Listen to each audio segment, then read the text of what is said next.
जब बंटवारा करोगे तो उसमें वो याद आएगा, तुम्हें वह माता च पिता, तुम्हें वह बंधुश्च सखा, तुम्हें वह विद्या। बोलो वो याद आता है? वो याद नहीं आता है। तो ये वाणी से गुरु को तुम जो कहा, गुरु साक्षात परम ब्रह्म, अरे हृदय से। तो जब सबका अधिकार है तो गुरु का भी एक नंबर होना चाहिए। समझ रहे हैं? जब गुरु तुमको भव सागर से पार कराता है तो उसके लिए तुम्हारे मन में क्या, डॉक्टर रोग से छुटकारा दिलाता है, फिर रोग आ जाएगा, पर उसके लिए 1 लाख 2 लाख 5 लाख खर्च कर देते हैं। और जो भव सागर से तुम्हें जीवित में मुक्ति दिलाता है, उसके लिए तुम्हारी श्रद्धा देखो। तो गुरु के प्रति श्रद्धा अटूट हो और कितनी, साक्षात परम ब्रह्म, तब जाकर ये ज्ञान फलित होता है। तो इस प्रकार से श्रेय मार्ग के बात खत्म होती है। तो गुरु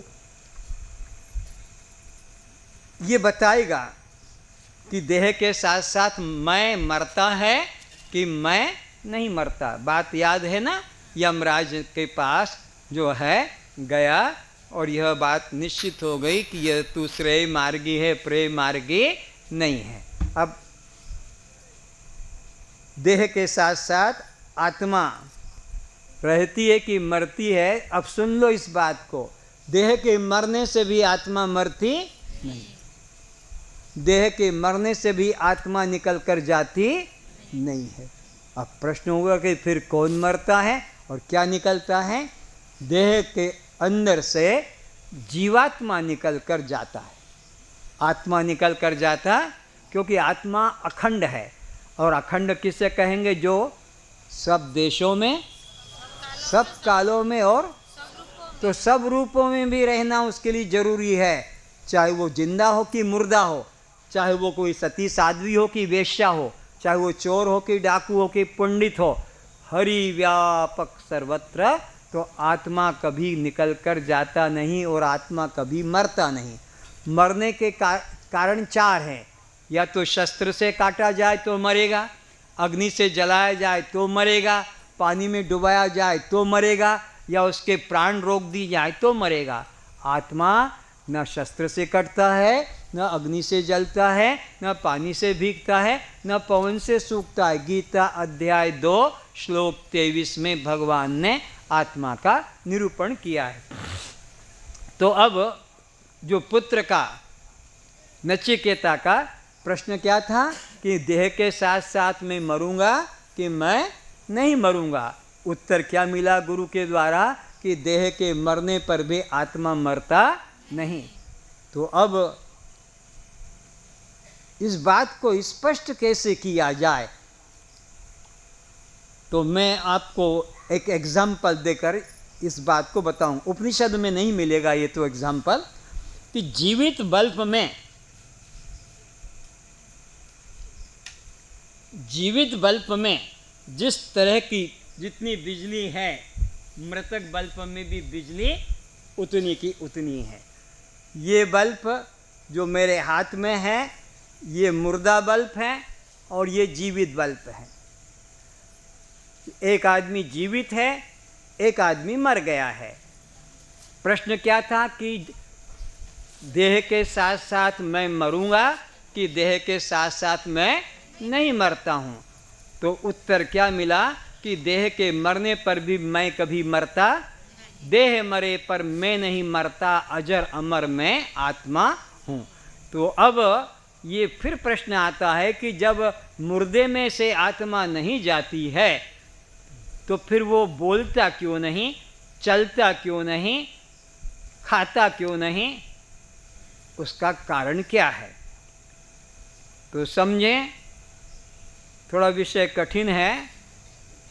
तमोगुण, रजोगुण और सत्वगुण, 3 गुणों से शरीर निर्मित होता है। तो तमोगुण से शरीर बनता है, रजोगुण से इंद्रियां, और सत्वगुण से उसमें चेतना होती है। तो जब आदमी मर जाता है तो शरीर तो वहीं पड़ा रहता है और उसमें से आत्मा भी निकल कर जाती नहीं है, जीवात्मा निकल कर जाता है। कैसे? जैसे जिंदा बल्ब में जैसी बिजली है जितनी उतनी ही इस फ्यूज बल्ब में, मृतक में भी बिजली है। तो अब मृतक पुरुष के अंदर आत्मा है, ये कैसे जाने? तो एक तरीका है, 10 दिन के लिए उस मुर्दे को वैसे ही छोड़ दो, जलाओ मत, गाड़ो मत। तो क्या देखोगे उसके शरीर में? असंख्यों, बोलो, वो कीड़ों में जीवन है कि नहीं? हिलते डुलते चलते खाते हैं, तो बिना चेतन के कोई क्रिया होगी? तुम ही कहते हो जब मैं उठता हूँ तो परमात्मा उठता है, जब मैं चलता हूँ तो परमात्मा चलता है, जब मैं देखता हूँ तो परमात्मा, जब मैं खाता हूँ तो फिर मुर्दे के अंदर भी वो है या नहीं? नहीं तो कैसे खाता? तो मुर्दे में भी वो है, तभी तो वो जिंदा है। तो ऐसे ही इसमें भी बिजली है। आप कहोगे अगर है तो फिर प्रकाश क्यों नहीं देती? प्रश्न वही कि जिंदा है, आत्मा मर नहीं पाया है, तो फिर वो आदमी बोलता चलता क्यों नहीं? तो वो भी बता दिया कि उसमें से उसका प्रारब्ध चला गया है। तो जैसा जिंदा में बिजली है, मुर्दे में भी बिजली है। फ्यूज बल्ब में जिंदा में आत्मा है, मुर्दे में भी आत्मा है। कैसे जाना? कि कीड़े पड़ जाते हैं, कीड़े, और वो उसको खाते हैं। तो इसी तरह ये बल्ब जो तुम्हारे सामने है, बिजली जितनी इसमें है उतनी बिजली इसमें भी है। अगर इस फ्यूज बल्ब में से बिजली निकल कर चली जाती तो ये प्रकाश दे पाता है? बोलो। तो फ्यूज बल्ब में अंदर उतनी विद्यमान रहती शक्ति जितनी जीवित बल्ब में रहती है। अब गुरु अगला विषय लेता है कि प्रत्येक जीव के अंदर 3 प्रकार की वासनाएं, नोट करो। देह वासना, शास्त्र वासना और लोक वासना। देह वासना, शास्त्र वासना और लोक वासना, 3 वासनाओं से इसे मुक्ति पहले लेना होगी, तब ये मुक्ति, वास्तविक मुक्ति को प्राप्त करेगा। देह वासना क्या है, शास्त्र वासना क्या है और लोक वासना क्या है? तो सुनो। देह वासना, देह को सुंदर बनाकर रखना, देह को आकर्षित बना के रखना, सजा के रखना, शक्तिशाली बना के रखना, दीर्घ आयु बना के रखना। ये जो वासना है ये तुम्हारा कल्याण नहीं होने देगी। देह वासना वाले का कल्याण नहीं। देह वासना का प्रमाण है हिरण्यकश्यपु। भगवान प्रसन्न हो गए उसकी तपश्चर्या देखकर। तपश्चर्या भी कितनी, 60,000 वर्ष तक उसने तपश्चर्या की, अद्भुत तपश्चर्या। अंगूठे के पैर के अंगूठे पे खड़ा होकर 1000 वर्षों तक उसने अंगूठे पर, हम तो पंजों पे भी खड़े होंगे तो गिर जाएंगे, अंगूठे पर ऐसे उसने अद्भुत। भगवान आए और बोला क्या मांगता है, क्या चाहिए? उसने मांगा क्या? प्रभु दिन में न मरूं, न रात में मरूं, न घर में मरूं, न बाहर मरूं, न मनुष्य से मरूं, न पशु से मरूं, न अस्त्र न शस्त्र से। भगवान ने कहा तथास्तु, जा, तुझे ऐसा ही आशीर्वाद दे दिया। लेकिन मौत ने फिर भी रास्ता निकाल लिया। न दिन था न रात थी, संध्या का समय था, न घर के बाहर था न भीतर था, देहरी द्वार पर था। और मारने वाला भी पूरा न मनुष्य था न पशु था, और मारा भी न अस्त्र न शस्त्र से चीर दिया। तो देह वासना कभी मत करना। हिरण्यकश्यपु तक को भी मरना पड़ा, भीष्म पितामह को भी मरना पड़ा, राम को भी मरना पड़ा, कृष्ण को भी मरना पड़ा। जिसने जन्म लिया जातस्य ध्रुवं मृत्यु, उसका तो मौत निश्चित है, उससे कोई बच नहीं सकता। कितना ही रस्सियाँ वो दुतिया कि जिय दुतिया कि भाई दुतिया कि पति दुतिया करो, फिर भी चुतिया मर ही जाएगा, उसको रखा नहीं जा सकता। ये अकाट्य नियम है। तो देह वासना मत करो, देह रक्षा करो। क्यों? ये देव दुर्लभ योनि है, 20 खरब वर्ष के बाद प्राप्त होता है। 20 खरब वर्ष के बाद ये आपको मानव जीवन मिलता है, 84 लाख योनियों के बाद में। तो इसमें आकर आत्मज्ञान प्राप्त करना है, और आत्मज्ञान प्राप्त करने से हम सदा सदा के लिए भव बंधन से, जन्म मरण के चक्र से मुक्त हो सकेंगे, और किसी योनि में जाकर यह बंधन टूटने वाला नहीं है। तो देह वासना का त्याग करना है, देह रक्षा जरूरी है, क्योंकि आत्मज्ञान इसी में मिलेगा। तो देह रक्षा के लिए हमें मांस मछली खाना होगा, अंडा शराब की परमात्मा का प्रसाद, बस। तो परमात्मा के आगे मंदिर में जो हम रखते हैं, अब वही वस्तुएं इस मंदिर में इस परमात्मा को रखना है। जो वस्तुएं उस बाहर वाले मंदिर में आज तक नहीं ले गए, अब वही वस्तुएं इस मंदिर में भी आज से मत ले जाना। ये प्रसाद ग्रहण करना है जीवन रक्षा के। देह रक्षा करो, पर देह वासना, अब देह वासना को कुछ सोचो। 60 साल के हो गए, पति पत्नी, बूढ़े बुढ़िया, बच्चे बच्ची पैदा हो गए, फिर भी बालों को रंग रहे हैं। 60 साल 70 साल के बूढ़े बुढ़िया बैठे हैं, रामदेव बाबा का नाखून घिसना सीख कर। अब बताओ, इनको दूसरी शादी करना है, किसी दूसरे आदमी को फंसाना है कि दूसरी औरत को फंसाना है? बाल रंग के, दाढ़ी मूछा रंग कर। ये बाल रंगना, दाढ़ी मूछा रंगना किस लिए? देह वासना के लिए कि देह रक्षा के लिए? देह वासना के लिए। कल 2 महिलाओं को डांटा था, क्या उनकी साड़ियों पे आकाश के सारे तारे उतर के आ गए थे। अब जब रोड से निकलेगी, हर आदमी की दृष्टि पड़ेगी उसके ऊपर, और जब कोई पीछे लग जाएगा तो फिर वही गाली देगी, चप्पल सैंडल निकालेगी और कहेगी क्या तेरी माँ बहनें नहीं? वो बदमाश गुंडा कहेगा माँ है मेरे बाप के लिए, बहन मेरे जीजा के लिए, तू मेरे लिए। हिसाब बता देगा। तो क्यों अपने ऊपर इतना तुम लपेट के चलते हो जो दूसरों को तुम्हारे पीछे लटकना पड़े? इसलिए सिंपल लिविंग, हायर थिंकिंग, उच्च विचार, सादा जीवन हो। पर हम लोग किस चक्कर में लगे हैं? कौन सी साड़ी पहने, कौन सा सूट पहने, किस स्टाइल का बाल बनाए ताकि सब हमारी ओर देखने लगे। एक समाज दृश्य बनने में लगा है, एक समाज दर्शक बनने में लगा है। दृष्टा का किसी को होश ही नहीं। कस्त्वम, कहाँ है दृष्टा तुम्हारे अंदर? तुम तो दृश्य बनने में लगे हो या दर्शक बनने में लगे हो। न दृश्य बनो, न दर्शक बनो, क्या बनो? दृष्टा, साक्षी। तो जितने इस शिविर में भाग लेने के लिए इच्छुक हैं, वो प्रतिज्ञा करेंगे कि और हम, शादी हो गई, बच्चे बच्चे हो गए, और हम बालों को नहीं रंगेंगे। हाँ, जो छोटी उम्र के लड़के लड़कियां हैं जिनकी शादी और किसी कारण से बाल सफ़ेद हो गए, वो बेचारे रंगे, मजबूरी है। पर जिनके बच्चे के बच्चे पैदा हो गए, 70 साल 60 साल के बूढ़े बुढ़िया, इनको बाल रंगने की क्या बीमारी है? ये भी सोचते हैं हमारे को भी कोई देखे और हमारे को अच्छा कहे। तो कितने यहाँ ऐसे हैं जो बाल रंग रहे हैं? हाथ उठा के बताएं जो रंग रहे हैं बाल। अब कितने प्रतिज्ञा करते हैं कि अब हम बालों को नहीं रंगेंगे? वे हाथ उठाएं। देखो, अब उनके हाथ नहीं उठे क्योंकि उनको वेश्या बनना है। हाँ, लोगों को आगे अपनी रूप सौंदर्य दिखाना है, हमको कोई अच्छा कहे। ये उनकी वासना, ये कल्याण को नहीं प्राप्त होंगे।